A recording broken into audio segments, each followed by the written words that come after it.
Hello everyone, कैसे हैं आप सभी। आई होप आप सभी अच्छे होंगे। तो आज हम स्टार्ट करने वाले हैं ऑपरेटर्स एंड देयर एलजेब्रास। एलजेब्रा मैं अगली वीडियो में करूँगा। अभी मैंने जो सीरीज़ स्टार्ट करी थी उसका नाम था बेसिक टू एडवांस। उसमें हम लोग जो भी मैथमेटिकल टूल्स यूज़ होते हैं, जो भी बैकग्राउंड है अपना क्वांटम मैकेनिक्स का, वो करेंगे। एक नई प्लेलिस्ट में बनाऊंगा जिसमें हम लोग ऑपरेटर्स के बारे में पढ़ेंगे। ऑपरेटर बहुत एक लंबा चैप्टर है जिसमें बहुत सारी इंपॉर्टेंट चीज़ें कवर होती हैं। तो आज के लिए सिर्फ ये वीडियो बहुत शॉर्ट होगा क्योंकि इसमें हम लोग सिर्फ ऑपरेटर्स को जानेंगे। थोड़ा सा हम लोग डेरिवेशन है छोटे से वो करेंगे और ऑपरेटर का मेन फिजिकल सिग्निफिकेंस सीखेंगे। बहुत मुश्किल से छोटा सा वीडियो होगा, तो इसको ज़रूर से देखिए और इसके पीडीएफ नोट्स आपको डिस्क्रिप्शन में मिल जाएंगे। देखिए, ये चीज़ समझना कि जो हम पीडीएफ्स आपको मिल जाएंगे वो तो आप एग्ज़ाम में कर लेंगे। समझना है कि इसके बेस पीछे का जो फिज़िक्स है वो क्या है। तो बिना किसी तरीके हम लोग स्टार्ट करते हैं। अच्छा, ऑपरेटर्स क्या होते हैं? जैसे हम लोग जब भी मैथ्स में डिफरेंशिएशन करते हैं, जैसे हम लोग कोई फंक्शन लिया, ठीक है, जैसे मैंने यहीं पे एग्जांपल ले रखा है, इसी को समझते हैं। ये हमारे पास डिफरेंशिएशन कर रहा हूँ मैं 4x² + 2x का, जो कि हमें पता है क्या होगा 8x + 2। ठीक है, अब क्या है, यहाँ पे हम लोग ने ऑपरेट करा कुछ चीज़। ठीक है, हम लोग ने आगे जब लगाया यहाँ पे कुछ हमने चीज़ लगाई, उसके बाद इस फंक्शन का जो है आंसर बदल गया, तो इसी को हम लोग ऑपरेटर बोलते हैं। जैसे हम लोग क्या करते हैं, कैलकुलेटर में भी हम लोग ऑपरेशंस करते हैं, प्लस माइनस वगैरह। तो वैसे ही ये भी एक टाइप का ऑपरेटर है, ये भी एक ऑपरेशन ही है, तो है ना, फंक्शन यहाँ पे चेंज हो रहा है। वैसे ही क्वांटम मैकेनिक्स में ऑपरेटर भी एक टाइप का मतलब फंक्शन ही होता है। ऐसी एक मशीन कह लो, एक मशीन होती है जो किसी भी फंक्शन पे लगाएं तो उसका वैल्यू बदल जाता है। ठीक है, तो ऑपरेटर को जब भी आप कोई ऑपरेटर है, जैसे ए ऑपरेटर, तो उसके ऊपर हैट लगाते हैं। तो ऑपरेटर का ये रिप्रेजेंटेशन है, ऑपरेटर को कैसे प्रेजेंट करते हैं। ऐसे ही ओ ऑपरेटर है, यहाँ पे मैंने लिखा है। तो वैसे ही हमारे पास बहुत सारे ऑपरेटर्स होते हैं। ठीक है, अब ऑपरेटर्स होते क्या है, इनका फिजिकल सिग्निफिकेंस क्या है, ये हम लोग आगे बहुत डिटेल में पढ़ेंगे। अभी आप लोग ये समझिए कि पोजीशन ऑपरेटर होता है। ठीक है, पोजीशन ऑपरेटर क्या होता है, इसको हम लोग एक्स हैट से डिनोट करते हैं। और एक चीज़ याद रखना कि क्वांटम मैकेनिक्स में हम लोग जब भी कोई ऑपरेटर होगा, उसको जब हम लगाएंगे किस पे लगाएंगे, किस पे ऑपरेट करेंगे हम उसको ऑपरेट करेंगे हम वेव फंक्शन साई पे। ठीक, ये वेव फंक्शन साई पे हम ऑपरेट करेंगे। ये 1D है क्योंकि यहाँ एक्स लिखा है, 2D भी हो सकता है ये एक्स वाई टी, और 3D भी हो सकता है ये एक्स वाई जेड टी। ठीक है, तो हम लोग ऑपरेटर को किस में ऑपरेट करते हैं, हम लोग ऑपरेट करते हैं इसको वेव फंक्शन साई पे। ठीक है, तो अब यहाँ पे पोजीशन ऑपरेटर में मैंने जब साई पे इसको ऑपरेट करूँगा, इस ऑपरेटर को, तो हमें आंसर में क्या मिलता है, हमें यहाँ पे मिलता है ये चीज़। ये क्या है, ये है पोजीशन। ठीक है, ये क्या है, ये है पोजीशन। और इसकी खास बात ये होती है कि जब भी हम ऑपरेटर को साई वेव फंक्शन पे लगाते हैं तो ये हमको आंसर दे देगा और वो wave function as it is बाहर दे देगा दोबारा से। ठीक है, ये भी मैं आगे डिटेल में पढ़ाऊंगा आपको, जब मैं आइगन वैल्यू और आइगन फंक्शन अभी पढ़ाऊंगा इसी लेक्चर में। ठीक है, दूसरा हमारे पास है मोमेंटल ऑपरेटर। अब इसका डेरिवेशन है, अभी ये समझेंगे कैसे होता है। मैंने जो आपको एक वीडियो, जब आपने नहीं देखा उसको प्लीज़ देखिएगा, मैंने आपको बताया था कि श्रोडिंगर की वेव इक्वेशन हम लोग कैसे लाते हैं और हम लोग श्रोडिंगर वेव इक्वेशन को कैसे डिराइव करते हैं। तो जब मैंने बताया था particle the wave function for a 1D motion of free particle, कोई फ्री पार्टिकल मूव कर रहा है 1D में अलोंग एक्स एक्सिस, तो उसका जो वेव फंक्शन होगा उसको हम लोग ऐसे दिखाते हैं, कैसे, psi x t is equal to A e to the power iota h cut p x minus E t. ठीक है, यहाँ पे पी है मोमेंटम, ई है एनर्जी। इसको हम इक्वेशन नंबर 1 मान लेते हैं। उसके बाद differentiating equation 1 with respect to x, तो हम करेंगे तो क्या आ जाएगा, del psi over del x is equal to iota p over h cut. ठीक है, A e to the power iota h cut p x minus E t, ये हमारे पास आ जाएगा एज इट इज़। अब आप ये देखो, ये चीज़ क्या है, ये चीज़ क्या है, ये चीज़ है आपकी साई। तो मैंने नीचे वही लाइन पे लिखा है, del psi over del x is equal to iota p over h cut psi. ठीक है, ये साई लिख सकते हैं। अब इसके बाद मैंने इसको थोड़ा क्रॉस मल्टीप्लाई करा, एच को ऊपर करा, आई को नीचे कर दिया, तो हमारे पास आ गया h iota del psi over del x, और ये p psi as it is छूट गया यहाँ पे। ठीक, यहाँ पे अब ध्यान दिया कि ये पी क्या है। आप देख रहे हो कि जब मैंने पी को साई पे ऑपरेट करा तो यहाँ पे कुछ चीज़ आई और यहाँ पे ये साई एज इट इज़ मिल गया। तो आप देख रहे हो, ये साई को अगर मैं सेपरेट करूँ, ये साई को और ये साई को अगर मैं हटाऊँ, जैसे मैंने ऊपर करा था पार्टिकल वाले ये पोजीशन वाले के केस में, तो साई साई हमें मिल गया, इनको हम सेपरेट करें तो जो पी मोमेंटम हमारे पास ऑपरेटर आता है वो होता है ये।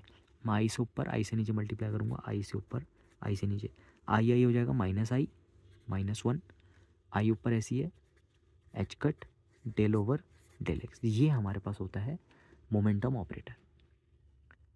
अब ये हमने पार्टिकल कैसे लिया था, ये लिया था हमने अलोंग एक्स एक्सिस, ठीक है। तो वैसे ही हम लोग इसको एक्स एक्सिस में ऐसे लिखेंगे, वाई एक्सिस में लिखेंगे p hat y is equal to minus iota h का डेल ओवर डेल वाई, और पी जेड में ऐसे लिखेंगे, तो एक्स वाई जेड। और अगर हमें इसका कंबाइन लिखना है पी आर, मतलब तीनों एक साथ लेना है, तो पी आर लिखेंगे माइनस आयोटा एच कट, ये जो डेल वाई है, डेल बाई डेल एक्स और डेल वाई डेल जेड है, इसको हम लोग कंबाइनली, इसको मैंने आपको पहले बताया था, डेल ऑपरेटर से लिख सकते हैं। डेल ऑपरेटर क्या होता है, ये होता है del over del x plus del over del y plus del over del z. ये हमारे पास क्या होता है, ये होता है हमारे पास डेल ऑपरेटर। तो 3D में मोमेंटम ऑपरेटर ऐसे लिखते हैं, और 1D में और अलग अलग डायरेक्शन में हम लोग ऐसे लिखते हैं, ठीक है। अब इसके बाद सेम जो पीछे क्वेश्चन थी, ये वाली वेव इक्वेशन, ये वाली, इसको अब मैंने पहले with respect to x differentiate करा, अब मैं रहूँगा विद रिस्पेक्ट टू टी इसको डिफरेंशिएशन। तो विद रिस्पेक्ट टू टी हमारे पास क्या मिलेगा, वो मिलेगा ये चीज़ मिलेगी, ठीक है। ये आपको कर लोगे आप, बहुत ईजी सा है।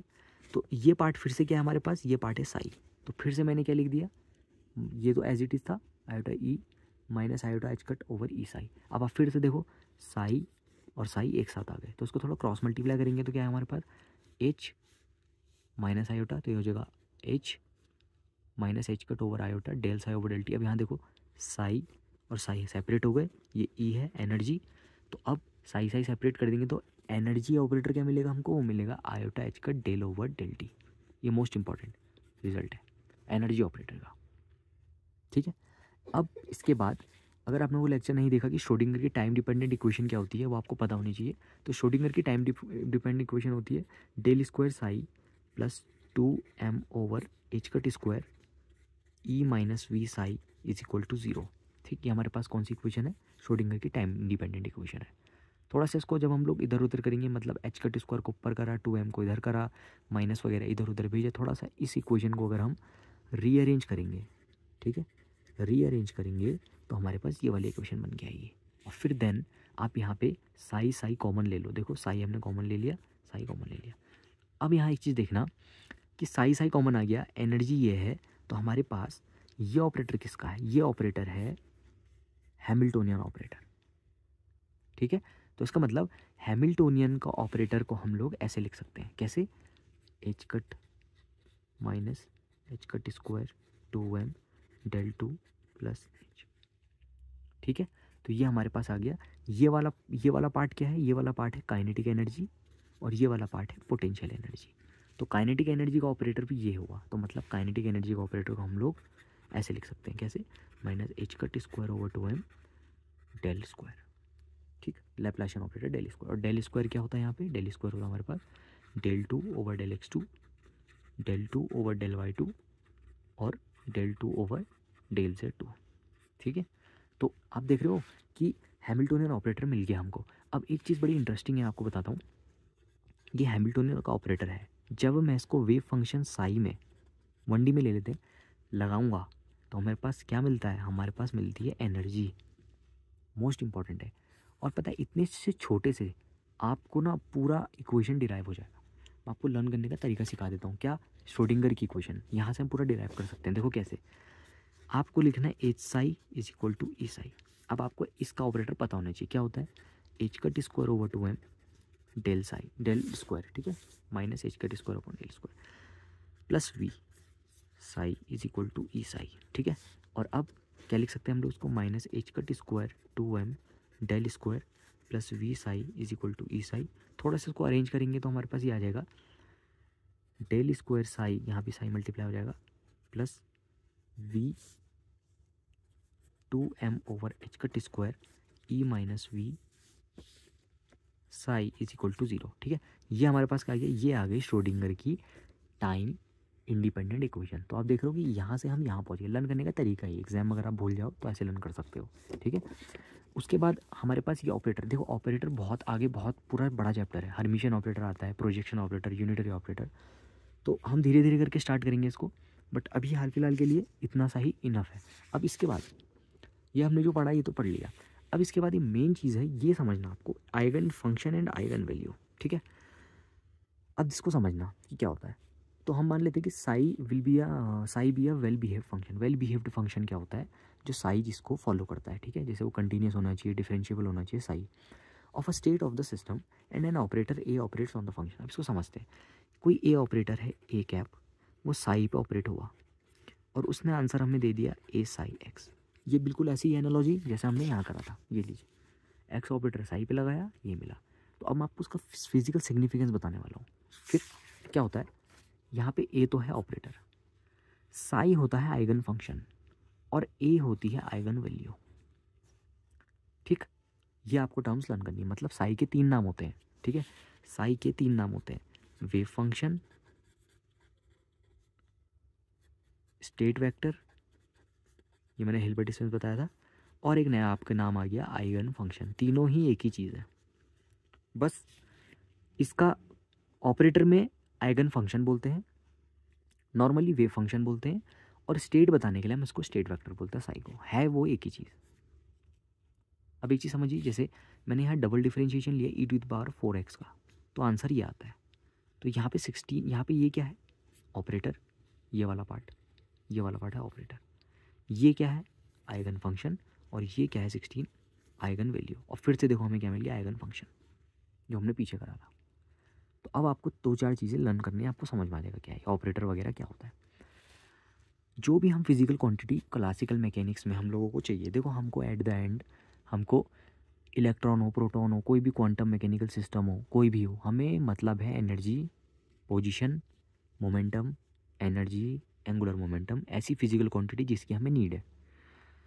हर physical quantity, position, momentum, energy, angular momentum, इनका एक ऑपरेटर होता है क्वांटम मैकेनिक्स में। अभी हमने पीछे देखा पोजीशन का पोजीशन ऑपरेटर, मोमेंटम जो हमने पढ़ा, ये मोमेंटम था लीनियर मोमेंटम। क्या था, लीनियर मोमेंटम, ठीक है, ये लीनियर मोमेंटम था। एनर्जी हैमिल्टोनियन देख लिया।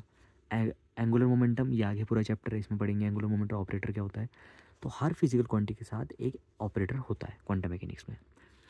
ऑपरेटर की आइगन वैल्यूज ही पॉसिबल मेजरमेंट का रिजल्ट होता है, ठीक है। मतलब जो भी, जैसे हमने यहाँ ले देखिए पोजीशन ऑपरेटर था, हमने इसको साई पे ऑपरेट करा, तो हमें क्या मिलता है, हमें पोजीशन मिलती है, आइगन वैल्यू मिलता है। मतलब मेजरमेंट ऑफ पोजीशन देगा एक रियल नंबर। सिंपल भाषा में, जब भी पोजीशन ऑपरेटर में ऑपरेट करूँगा वेव फंक्शन में, मुझे मिलेगी पोजीशन। मोमेंटम ऑपरेटर ऑपरेट करूँगा तो क्या मिलेगा, मोमेंटम। एनर्जी ऑपरेट करूँगा तो अब देखो एनर्जी के लिए क्या करते हैं, एनर्जी मुझे अगर किसी भी सिस्टम की चाहिए क्वांटम मैकेनिक्स में, मैं हैमिल्टोनियन ऑपरेटर लगाऊंगा। समझ में आ रहा है, हैमिल्टोनियन ऑपरेटर लगाऊंगा तो मुझे यहाँ पे क्या मिलेगा, एनर्जी मिलेगी उस सिस्टम की। तो साई क्या है, साई यहाँ पे है एनर्जी आइगन फंक्शन। ऐसे ही जब मैं पोजीशन ऑपरेटर लगाऊंगा तो साई क्या बन जाएगा, पोजीशन आइगन फंक्शन। ये क्या बन गया, पोजीशन आइगन वैल्यू। ये क्या बन गया, energy eigen value, allowed energy eigen value, ठीक है। ये चीज़ है। इसके बाद फिजिकल सिग्निफिकेंस क्या होता है, किसी भी आइगन वैल्यू या आइगन फंक्शन हम पढ़ रहे हैं क्या है। तो फिजिकल सिग्निफिकेंस क्या, आइगन वैल्यू क्या बताता है, जो भी पॉसिबल आउटकम होंगे एक्सपेरिमेंट में वो बताएगा। जैसे अगर मुझे एनर्जी चाहिए ना, अगर मुझे एनर्जी चाहिए तो मैंने क्या लगाया, एनर्जी निकालने के लिए मैंने लगाया हैमिल्टोनियन ऑपरेटर और मुझे मिल गया एनर्जी। ऐसे ही पोजीशन के लिए मैं क्या लगाऊंगा, पोजीशन ऑपरेटर और मुझे मिल जाएगा पोजीशन।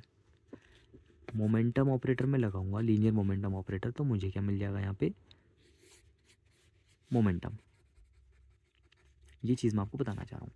तो आइगन, ये सारी क्या है, ये राइट हैंड साइड में आइगन वैल्यूज तो होती है ना। देखो मैंने अभी बताया था आपको, राइट हैंड साइड में क्या होती है सारी, ये ऑपरेटर में वेव फंक्शन में ऑपरेट करा, क्या मिला, आइगन वैल्यू मिल गया। इसीलिए जो भी हम चीज़ लगा रहे हैं, ये सब क्या है, आइगन वैल्यू, और ये क्या दे रहा है, पॉसिबल आउटकम्स। दूसरा, आइगन फंक्शन वेव फंक्शन क्या होता है, स्टेट्स जिसमें पार्टिकल को पाया जा सकता है with certainty of that measurement result. मतलब ये मैंने साई लिखा, ये मैंने क्या लिखा, ये बताता है भाई आपका जो आपका जो भी स्टेट है उस सिस्टम का, वो बताता है। स्टेट मतलब कि इलेक्ट्रॉन कहाँ पे है, ठीक है, ये आपका पूरा बॉक्स है, इलेक्ट्रॉन कहाँ पे है, इलेक्ट्रॉन यहाँ पे भी तो इसका वेव फंक्शन अलग होगा, इलेक्ट्रॉन यहाँ पे है तो उसका वेव फंक्शन अलग होगा। ऐसे करके ये कुछ बताती हैं चीज़ें, ठीक है। तो eigen function, eigen value basically एक वेव फंक्शन, आइगन फंक्शन एक वेव फंक्शन होता है, स्टेट होती है जिसमें पार्टिकल की सबसे ज़्यादा होने की प्रोबेबिलिटी होती है कि पार्टिकल वहीं पाया जा सकता है। ठीक है। अगर किसी सिस्टम की आइगन फंक्शन, अगर वो सिस्टम आइगन फंक्शन में नहीं है तो फिर क्या होगा, तो मैं आपको इसका एग्जांपल बताता हूँ, बड़ा अच्छा था। ये एक हाइड्रोजन एटम है और मैंने इसको एक फ्लोर के हिसाब से बता रखा है। ठीक है। First floor, second floor, third floor, ये इलेक्ट्रॉन यहाँ रहते हैं, इलेक्ट्रॉन यहाँ रहते हैं। अब ध्यान से समझना, मान लो मैंने एक इलेक्ट्रॉन उठाया जो फर्स्ट, कहाँ था, फर्स्ट फ्लोर पे था। ठीक। तो उसका आइगन फंक्शन क्या होगा, फर्स्ट आइगन फंक्शन होगा, कुछ अलग होगा। तो अगर मुझे एनर्जी चाहिए इस फर्स्ट फ्लोर के इलेक्ट्रॉन की, तो मैं कैसे निकालूंगा, हैमिल्टोनियन ऑपरेटर, ये फर्स्ट जो है ना, फर्स्ट फ्लोर का आइगन फंक्शन इस पे पुटअप करूँगा और मुझे क्या मिलेगा, E1 psi1। E1 क्या है, E1 है फर्स्ट फ्लोर के इलेक्ट्रॉन की एनर्जी। ऐसे ही सेकंड फ्लोर के अगर मुझे इलेक्ट्रॉन की एनर्जी निकालनी है तो मुझे इसका सेकंड आइगन फंक्शन चाहिए, मतलब इसका आइगन फंक्शन होगा, इसका आइगन फंक्शन होगा psi1, इसका आइगन फंक्शन होगा psi2, दोनों का आइगन फंक्शन अलग अलग होगा। यही मैं आपको बताना चाह रहा हूँ। ठीक है। तो आइगन फंक्शन स्टेट देखो ये बता रहा है, ये कैसे क्या स्टेट बता रहा है, ये ऊपर ये बता रहा है इलेक्ट्रॉन फर्स्ट फ्लोर पे है, ये इसकी स्टेट है। सेकंड फ्लोर पे है इलेक्ट्रॉन, ये इसकी स्टेट है। ऐसे ही थर्ड फ्लोर पे है, ये इसकी स्टेट है। ये आइगन फंक्शन है, ये वेव फंक्शन है।